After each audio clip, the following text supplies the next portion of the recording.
Hi everyone and welcome to the Recruitment Brothers podcast. With an age gap of 17 years and two heavy Swedish accents, we're here to cover everything about, you guessed it right, recruitment. And now over to the older brother Rickard. Welcome to our podcast. Although recruitment is our focus, we will also talk about sports, business development and leadership. And we will invite some inspiring guests. Let's get straight into it.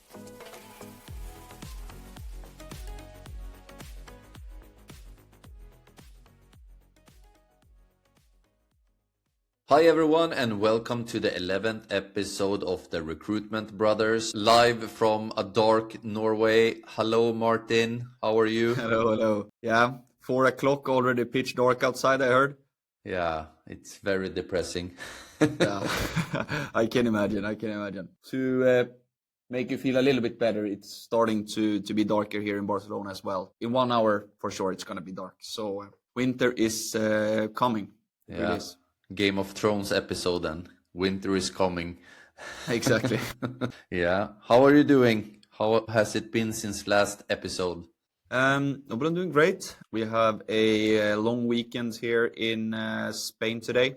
I think they have it in some other countries as well, like Portugal and elsewhere. But no, it's been good. We had a Christmas dinner with the team here in Barcelona also on Friday. It was great to kind of, see everyone.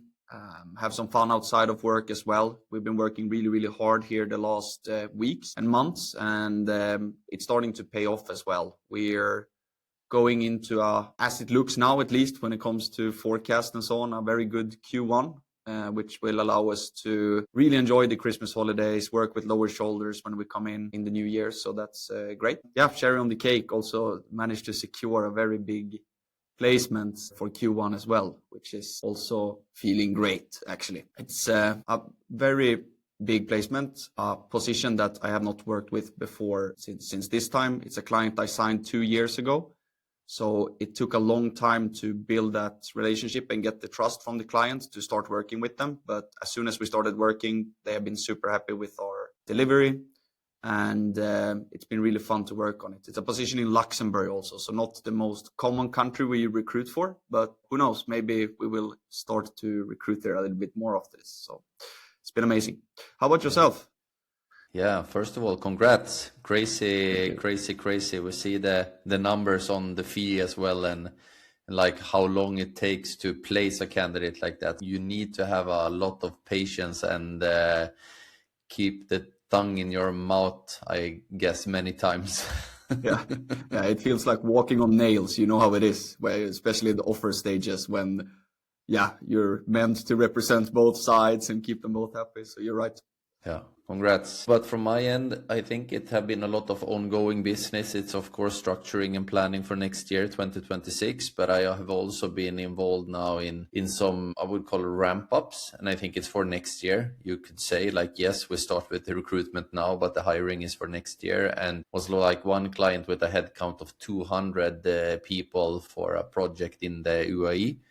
And we also have something going on in Europe now with a new headcount of around 150 people. And then it was like a existing client that had been on pause that came back and needed like 25 people. So it was like 300 open roles to fill, and not like roles, but I would say headcounts, then say that it's 20 roles, but 250 headcounts. And if you break it down around 10, 15 per headcount, then it's, or per role, sorry, then it's, you have the number there. So that have been intense. And I think that is also maybe what we are going to talk about a bit today, right? About the different seasons in recruitment and how you can plan for the next Q or next month and so on. Because a lot of these projects, I mean, we've been speaking about Q1 a lot now. It's looking really promising. And like you said, both with the confirmed placements that we have, but also with the projects that are coming in. But how do you generally see Q1? Because you've been for many, many years now in recruitment. And I guess you see some common patterns coming back each year for Q1. Exactly. No, but I think Q1 is a Q per year when many companies kind of start up their operations again and maybe replacing some roles that they actually removed or where they actually downsized a bit in maybe Q3, Q4. So now when they see how they enter the year and also how their forecast looks with their budgets and also with kind of what competence they need in the organization, they do a ramp up again to fill some of the headcounts that they actually let go in the months before or the QRs before. So Q1 is a startup QR for the year, and you see that a lot of companies are ready to hire. Also, if they win projects that they have planned for, or if they are setting up new strategies themselves for like some internal business or growth, then they need to have people on site in Q1. So it's actually a big ramp up QR, and January especially is like always a peak month where a lot of things that have been moved over from December because it didn't make sense to hire goes into January on top of the normal recruitment. So Nice. yeah. I see the same, like from my years now in recruitment, even though there are a lot less, I've seen it now that, like you say, the ramp ups, but also that I think it has to do with our culture and New Year's resolutions and New Year, New Me, but a lot of candidate movements actually happen as well. People quit their job and they want something new for the new year. They maybe start something in January, like you said, instead of December, because it doesn't make much sense. Holidays are coming up and so on. So I guess also a lot of companies see their talent and top performers leaving for other things. So then they need to replace them also in January or Q1. Exactly. And it's a bit like sports as well, right? If you look into it like as a sport contract, you signed a 1 year or 2 year contract, and the contract can be, say, then a full year from January to December. So like, okay, is your contract going to be renewed? Do you want to stay in the club? And the same then goes in business as well. Like, okay, what is my plan for next year? What is my future? And you actually start to look already or think about this in like Q4, maybe September, October, in that part, end of Q3, beginning of Q4. Like, okay, will I take another year in the company? What is my next career progression within the company? Will I have the energy and motivation for another year of budgets, or I don't know, leadership responsibilities, or maybe you're traveling a lot. Like, do I have the energy to be out 100 days next year on the road again? Like, so I think you start to look over your life situation and then like, okay, let's do another year, like signing a 1 year contract and then go for the next season again. Exactly. And actually what you said there about sports is also kind of fun. At least in football, you have the 2 transfer windows. You have one around, January, Christmas time, where clubs can bring in new players and get rid of the players they don't need anymore, and people don't renew the contracts like you're speaking about. But then you have the summer transfer window as well. It's kind of similar in recruitment that we have 2 sort of seasons, 2 new years, like you have been speaking about previously. Yeah, exactly. And that is kind of the beauty with the recruitment industry itself, because it's not like a recurring business model you have. Like if you do temp staff, of course, you are more like renting out people over a 6 or a 12-month period and you get paid per month when this person is working. But when you work with permanent recruitment, it's more like you do the job, you're paid, and then you start on zero again. You start over all the time. So every like month is like a new game, and it's almost like you play a year is like the season. And now we have been in the playoffs, but we are almost now in the preseason, warming up for next year as well. So it's very like connected, sports and football with the recruitment. It is. But before summer and the summer transfer window that we called it, we of course have Q2, the spring, April, May, June. What do you think is common for this quarter?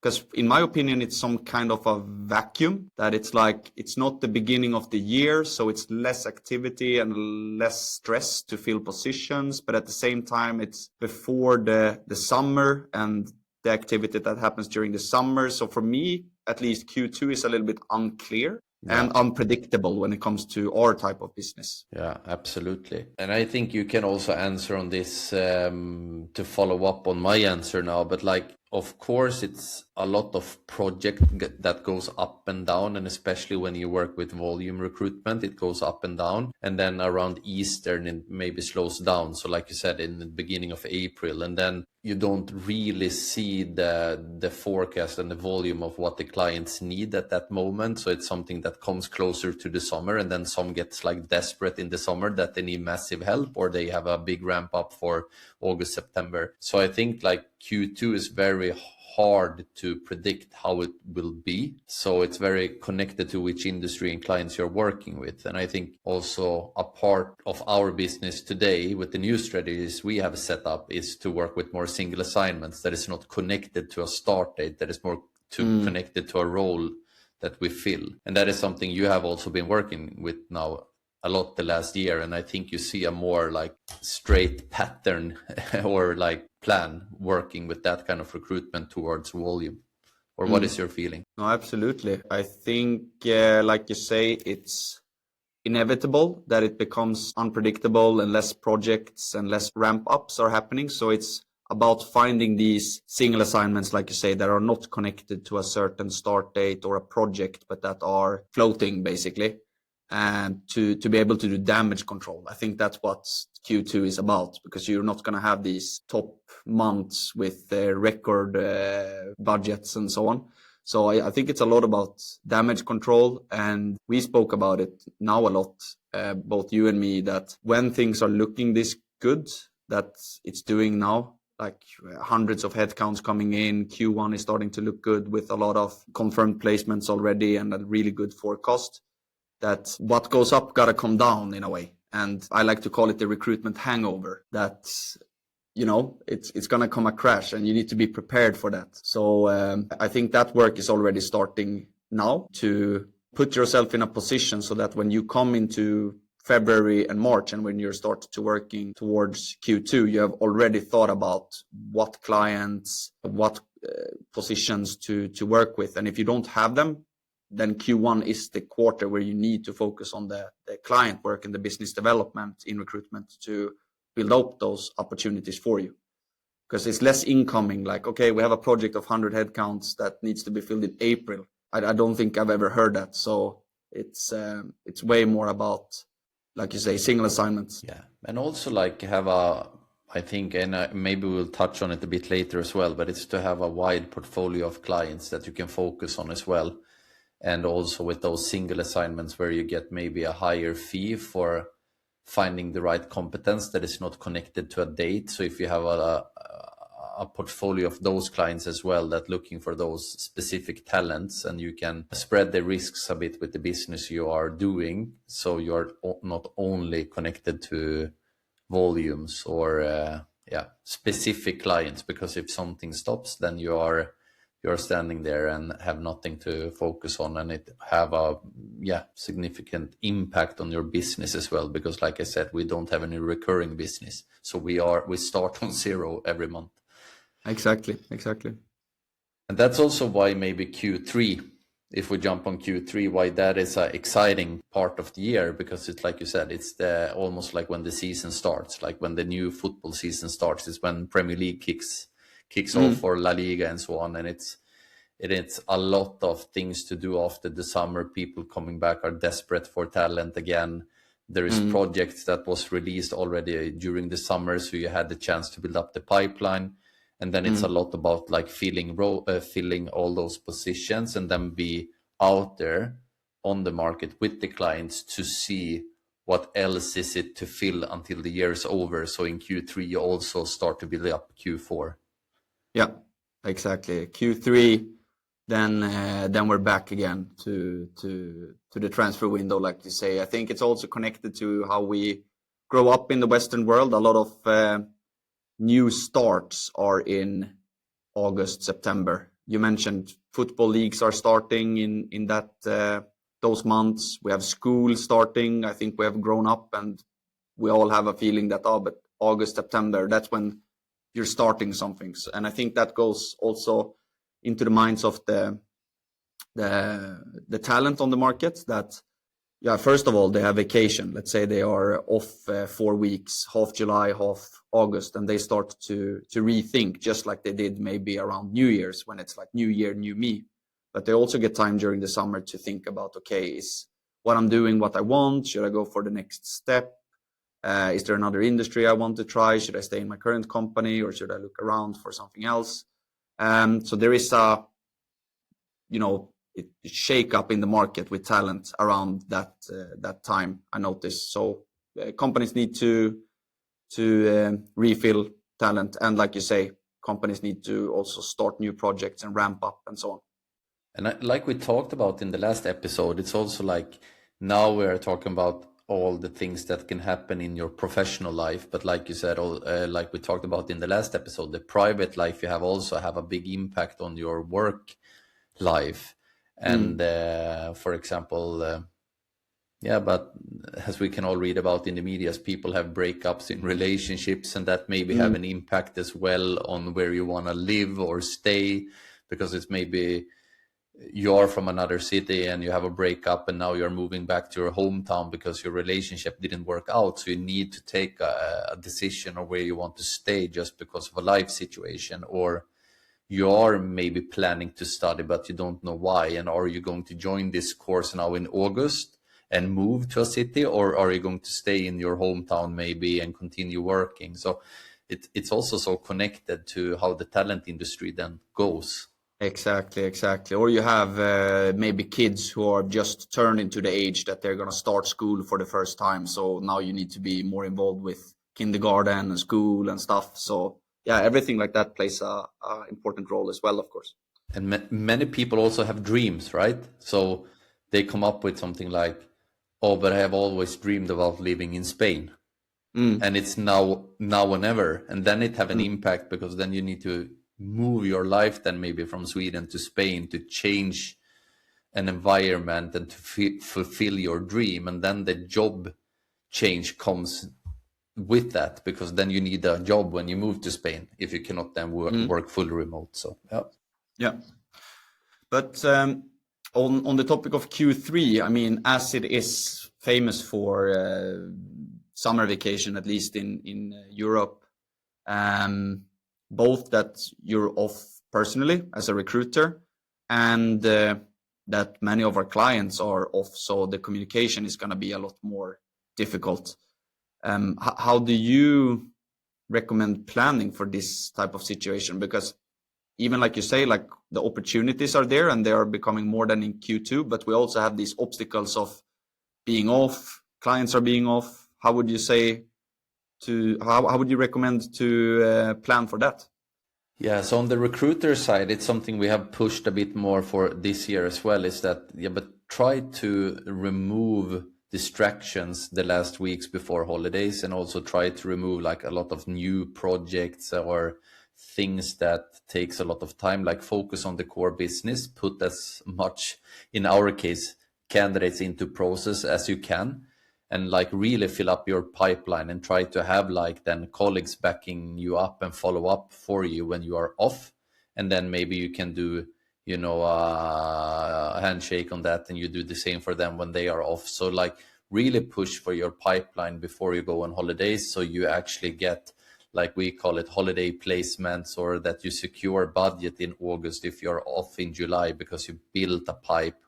So those people were hired when you are off, so you don't need to come back on zero and start on scratch. So that is like a recruiter tips and tricks I have in mind. Like leave distractions out and focus only on the core business. And when it comes to business owner perspective, it's more to also then look into, I think maybe again we will talk about it more later, but into the trends a bit, like of course, which, for example, Spain, they are not off until like late August. Okay, can we do a push then maybe in July when people are off in the Nordics? Then we focus more on clients in Spain, so we can do it more like geographically, where are we going to push extra on the sales and delivery in the months before, so we actually have some opportunities for each month. Yeah, no, but you're right there. That's maybe one of the benefits we have as this worldwide recruitment firm, that we can really plan for that. Or we have a project in LATAM or APAC that is ongoing, and there it's not the same windows for vacation. Exactly. Oh, but that's interesting. And it's like you say, maybe opposite from a lot of other industries, when the summer comes and you start to slow down the weeks before vacation. But you're saying the opposite here, that it should be the other way around. You should really try to focus on activity and building pipeline so you can take off and get success when you come back. I can give you the word now, like how do you see Q for yourself now, for example, and how do you see exactly what you said with the work you're doing now, how that have an impact on start of 2026? Personally, I feel like we had a solid Q4, a lot of hard work, a lot of projects, a lot of clients, I believe, who want to spend their budgets and finalize some positions. So Q4 has been looking strong. Q1 forecast is also looking good, like mentioned. And I think that the benefit that comes with that is that you don't need to work ad hoc, but you kind of come into this golden recruitment momentum that you go for Christmas holiday, you come back, you have secured a good January, maybe even a good February, and you can already start to build for March, April, May, and focus on business development. That golden momentum, when you come into it, I think it's almost difficult to fall out of it. But if you're not in it, it can be difficult to get into it, if that makes sense. So I think it's about getting into that momentum where you have the future months, the future quarters looking good. And that is exactly what then we talked about. Like, for example, we had the summer holidays. Now we have the Christmas holidays. So say like 19th of December is a Friday in around 2 weeks from now. Imagine going on holiday, being off for 2 weeks and knowing that you have secured both January, February, so you can come back and focus on the right things in your work. And that is what I mean, like, okay, but let's push extra then until the 19th and then really know that you have a solid pipe, both of candidates that are placed but are in process. And if the colleagues cannot follow up for you, yeah, but let the client or the candidate handle the process themselves, then just tell them I'm off. So if you need feedback, talk with the recruiter, or vice versa, telling the client I will be off. So if you need to connect with the candidate, talk straight with them, and, you know, sharing the contact details in between them. And, you know, in that sense, maybe you create a new behavior for your clients or your candidates as well. Yeah. Yep, you're very right. You're very right. Q4 then, we have already touched a little bit on it with the companies wanting to finalize hirings, spend their budgets. Is there anything else you see as a common pattern for Q4 in recruitment? No, but not really. It's more like the thing we touched on already, that maybe you don't have the highest hiring month in December. So you think that it will be a slow month. But the thing is that all the needs for Q1 is coming. So it will be a hectic month with recruitment, even if you are heading towards Christmas. It really is. It really is. But we've been speaking about it a little bit when it comes to planning and goal setting already. But how do you feel now for Q1 yourself with the company perspective? It feels good. I think that a lot of things we have been doing the last 1.5, 2 years start to pay off now.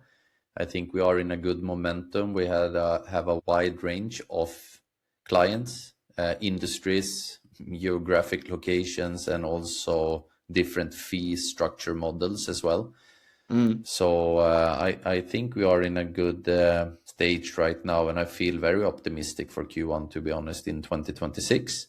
If we look into a bit like how you plan, I think you need to follow the trends. I think you need to analyze your data. So for example, if I see that, okay, if we take language recruitment, that, okay, Swedish market dropped 40% in 2025. And I see that the German language had an increase of 50% in 2025. Okay, are we going to focus more then on the German language recruitment market for next year? Do we need to transfer some competence internally? Do we need to put up more sourcing strategies on that market? Like, what should we do? Is there some risks with doing that? And also, what are the trends saying in general? When did this happen? When did the Swedish market fall and drop? And when did the German market increase? For example, was it now or was it in the beginning of the year? Because of course you cannot make a decision based on February 2025, say that the Swedish market is booming now, so we should continue focusing on that market now entering.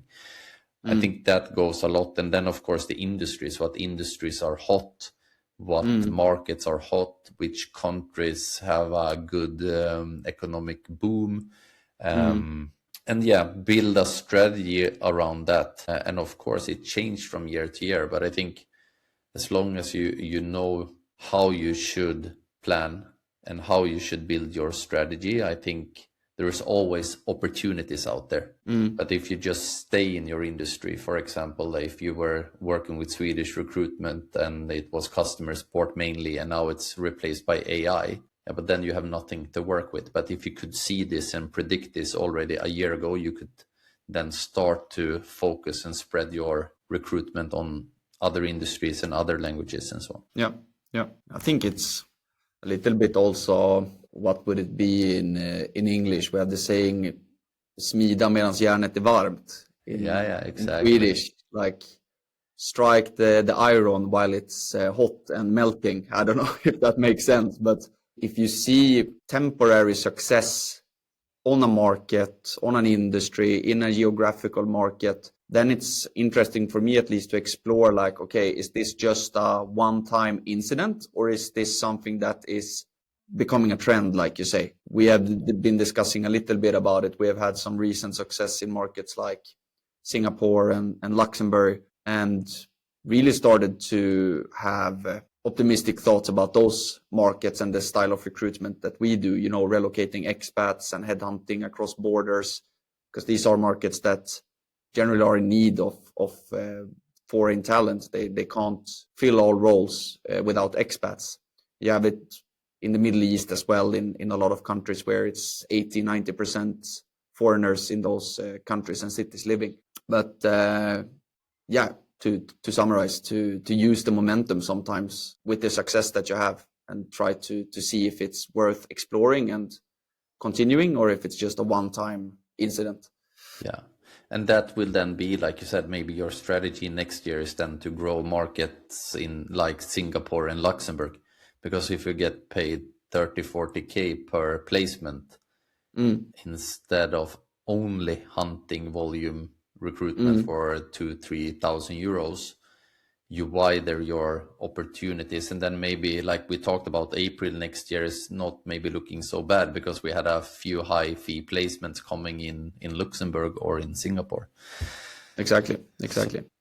But but I think this is also the trickiest part as a recruiter, and I think maybe you can support a bit here and share some thoughts, like how do you know what to focus on, and how do you break down a budget? I think it has a lot to do with experience when it comes to planning for yourself, and having a solid pipeline, and knowing when the pipeline is good or when it's bad. Actually, we spoke about the momentum already. Recruitment is so much more fun when you are in the momentum, that you go into January, you have January, February secured. You can just focus then on putting good quality talent in process for good quality roles. And you know that if I do this, I will get success. I will get confirmed placements, whether it's for another one for February, or it's for March, or even for April or for May. That's the best, at least in my opinion, situation I can be in, because then I can just focus on putting in people into process, spreading my risk, and so on.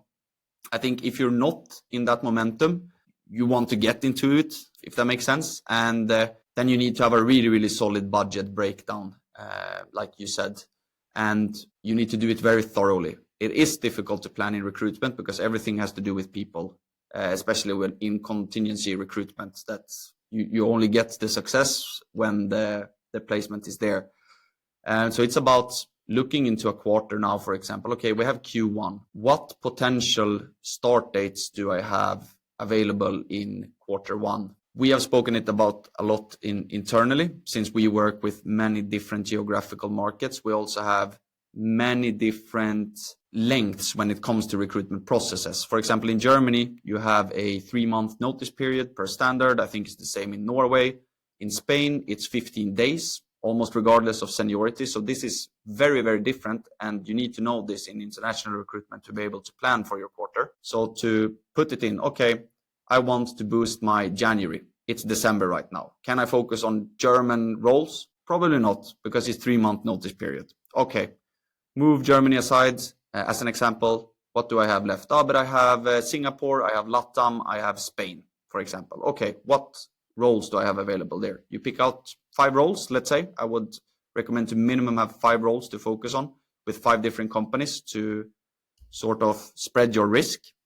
I'm going to come back to this later as well, what it means with spreading the risk. But when you have the 5 roles, then you need to look into data, like you said, but on a recruiter level. Okay, to be able to hire one candidate for client A, historically, how many interviews do I need to have scheduled with that company? Okay, let's say 3. On average, if I have 3 people in the interview stage for this company, I know 1 will be hired. Okay, to be able to set up 3 interviews for this job, for this client, how many candidates do I need to speak with? Okay, let's say that historically 50% of the interviews I've been running have proceeded to the next interview. So you've started from the budget you are at, you're looking at the start dates, you're breaking it down to the hit rate of the client, you're breaking it down to how many calls do I need to have? And then, okay, you can break it down on a daily activity level. In order to reach those amount of calls, how many outreach messages do I need to send? How many cold calls do I need to do? How many job posts do I need to make? So it becomes very, very clear that your daily actions are leading to that end results. But it's so difficult to plan in recruitment. So you need to spread the risk, as mentioned. And what's important here is to know, for example, that let's say you have a pipeline with 10 candidates in final stage interview. That sounds good, right? But let's say that it's 10 candidates in final interview for 2 different positions at the same company. Then you suddenly just have 2 business opportunities, 2 BOs in reality. You don't have 10 because it's only 2 roles that the client needs to fill. And you have put them in for the same client. So it can be a matter of a day before the client comes and says, hi, we have filled someone ourselves for these roles. And your whole pipeline is wiped out in a matter of a week. So that's why it's better to have maybe 10, if you're going to have 10 final stage interviews, which is a very, very good number, of course. But imagine having that for 5 different companies, 5 different positions, and you have 2 per each. Then you know that I have 2 strong candidates for client A, position A, and you have suddenly spread it. So if one client comes and says, no, but we have managed to fill this position ourselves, we have closed it down, the hiring manager has changed the brief, like it sometimes happens in recruitment, you don't need to worry as much because you have 8 candidates left for 4 different positions. Another client can come and say, no, we're not hiring for this anymore. We need something completely different. But you still have 6 left now because you have spread it from the beginning. So that's something I think is really, really important when it comes to recruitment, to spread risks, have a really good pipeline management for yourself, and to avoid wishful forecasting, if that makes sense. And I think that comes with experience, that sometimes you look at your pipeline, you see the pipeline in money and commissions, and you start to think that, imagine if all of this would come in. It's going to be so amazing. I can book a holiday for April because I'm going to have a really fat paycheck. That becomes like wishful forecasting instead of looking at it with sober eyes and counting almost the lowest possible scenario. That's what I would do. Like you say in football, you go into a game and you score 3 goals and you're 3-goal lead. The team captain often comes and says, boys, it's 0-0. Let's not take anything for granted, 0-0. And I think that's the same mentality you should have in recruitment and sales and performance-driven jobs. No, but it's true. I think all this makes sense. And how often are you checking your pipeline? Every day. Now I have the responsibility to check not only my own pipeline, but to check other people's pipeline as well. It's not my favorite activity, hand on the heart, to sit in the system and touch the admin part, but I know how important it is. And it comes a little bit down to what we spoke about in the last episode of work-life balance. And I mentioned that, when I feel stressed, it's not because I have worked a certain amount of hours. If I have worked 45 hours or 50 hours, it doesn't matter. That's not what's causing stress for me. For me, stress is when I lose control. And pipeline management in recruitment and sales, it's a matter of control. If you have a really solid pipeline management, you don't need to guess what's going on. You can predict and plan a lot better. Of course, we all have different triggers, but I think it's fun in that sense to work with pipeline management and budget if you use different scenarios. Like we talk about internally, maybe a safety barrier and dream budget, and you can break down your activities and break down your pipeline into scenarios. And of course, maybe that is a fun part, but then like really follow up on it and maybe track how it goes, and of course like doing it for others and chasing people for it because they maybe don't see the importance. But like if this become like a fun part of your job, because like analyzing the data and see the opportunities, like you said, like shit, I have 10 candidates in final stage for 5 different clients, and the total value of those 5 positions is actually 5 times 8k. So this pipe I have now has a value of 40,000 euros, and for one of the roles they are maybe going to hire 2 as well. So it's not only the one I have in process, they are considering both. So like dream budget forecast there is 40k, but if you take the scenario like you said that okay, but maybe only 2 is going to be placed, if you know then the value is still 8k, you know that you have a safety of 16k, for example. And if you hit somewhere in the middle, you maybe end on 25, 30, 35, depending on the fee and so on. So it's pretty fun to work on that. And like you said also as well, like, yeah, but if 2 positions are closed, so you lose 5 candidates, it's pretty nice because you know where to focus this week then to build up the pipeline again. So then when you set the plan, you know, like where and how should I focus? And then can I work on this long-term German project or should I go for a quicker Spanish one? Exactly. No, but you're completely right. And I think that it also comes with experience, and you can, with pipeline management, you can get quicker results for your work in a way. Because sometimes if you recruit like this one that I closed now in February, the really high fee in Luxembourg, that started 7-8 months ago. And to be able to not just think about getting it to the confirmed stage, but to see how it's moving from shortlist to presented to first interview to that becomes like a dopamine trigger as well. And also, like when you have been recruiting for a while, you can quite often just open your pipeline and look at it. And let's say you have 5 first interviews, you have 5 final interviews, you have 8 in screening stage, and you can think historically like, okay, last time I saw this amount of numbers, that meant that I got this result and I had a really, really good month. And then you know you're in a good situation. But if you open it and you see, so you're kind of connecting what you see to historical paths of what's happened when it comes to pipeline management. That goes for sales as well. You also have different times during the year when it's like maybe better to do B2B. Of course, I think the consistency of doing it is the best. If it's also in your role, like you know approximately how much clients you need to be in contact with, how much outreach you need to do, and how many maybe contracts or deals you should sign during a QR. Many break it down to month as well, but like say that you're a bit behind 1 month, maybe you can cover next and then you have a good QR anyways.